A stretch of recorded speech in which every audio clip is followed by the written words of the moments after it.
Hello, I'm Pam Bluzzo. I'm principal of Holy Redeemer School in Webster. We're one of the pilot schools, so we've been doing VBRD now for 7 years. The first year was only our staff, so we worked on staff circles. We did a book together about virtue, and that's all we did. And so for the last 6 years, we've involved our students and our parents.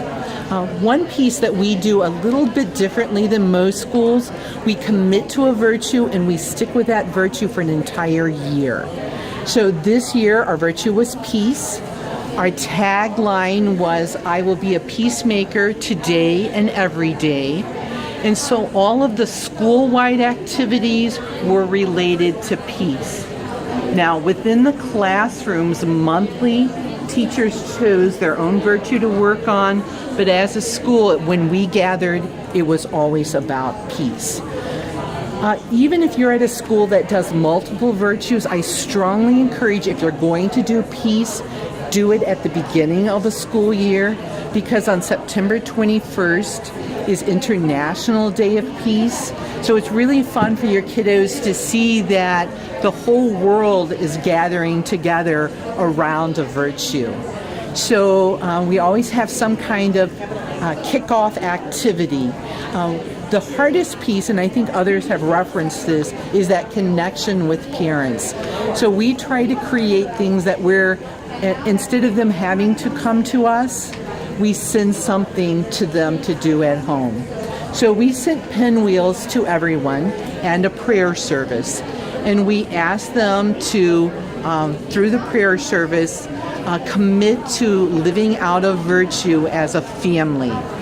And then we asked that by September 18th, they bring back the pinwheels. It should have their family name on it and the virtue they're choosing to commit to. And then on the day, International Day of Peace, our walkway was lined with the pinwheels. I think creating that visual reminder to our kids that's always out there, somewhere in the building or in their classroom, is an important piece. You know, this is who we are. This is who we are called to be. So these little bouquets were scattered throughout our building as a reminder. Another thing about parent involvement is we create 4 newsletters a year about virtue that we send out to parents, and there always is something for parents to do. This happened to be our November one, so the virtue it's related to is thankfulness. It highlights some upcoming activities on virtue where they're going to be invited to participate, and it gets that on the calendar for them. Things that as a school we are thankful for, and then a prayer service. So this was one where they didn't have to bring something back to us, but they could prayerfully kind of commit to thankfulness at home. Got to mention our International Day of Peace. We also had a school-wide activity. So it was on mindfulness, and we were asked to visualize what peace looks like to us. The kids wrote it down, and that was displayed right out. This is really at the entrance to the building, right outside my office. Knowing ahead of time, I encourage you to let your music teacher know about it. There's lots of songs about virtue. And so peace is a great one if you like songs. There's lots of songs about peace. And she actually then, because she knew ahead of time, she learned how to sign those songs. So when she taught the kids actually learned to sign. And honestly, it seemed like they sing a lot louder when they're signing. So if anyone knows sign language, I encourage you to use it.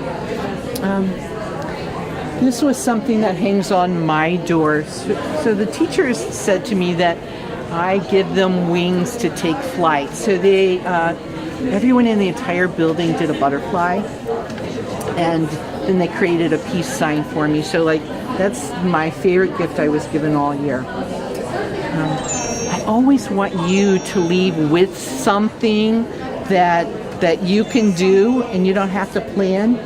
I chose not something about peace for you to take, but something about unity, because I think every teacher, every grade level could do this activity. 2 minutes left for this one. 2 minutes left. So the lesson plan is already written up for you. The scripture connection's already been done for you, and you actually get the puzzle piece created for you if you're interested in doing this with your class. And then this was created fairly early in the year, and it hung in the 3rd grade classroom all year.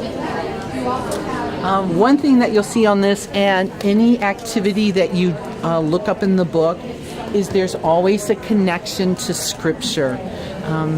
Because without that connection to scripture, what we're doing is really just character development. And I'm not criticizing that. That's a wonderful thing, but as a Catholic school, we're more than that. We are called to do this. So, it will tell you your scripture version, the verse in there, and then all of the activities in here will be connected to that. If you're not, not one who has a lot of Bible verses memorized, Google will be your best friend. Just Google Bible verses about love or kindness, and you'll get 30 to 40 of them, and you can make that connection for your students. So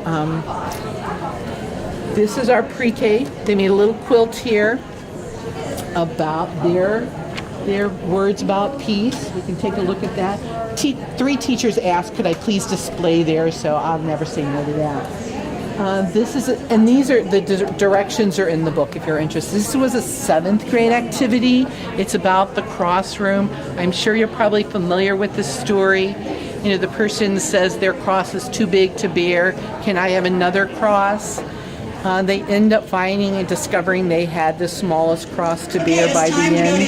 But this was a great place for kids to put their prayers all year long on. So that was described in 7th grade if you want to take that.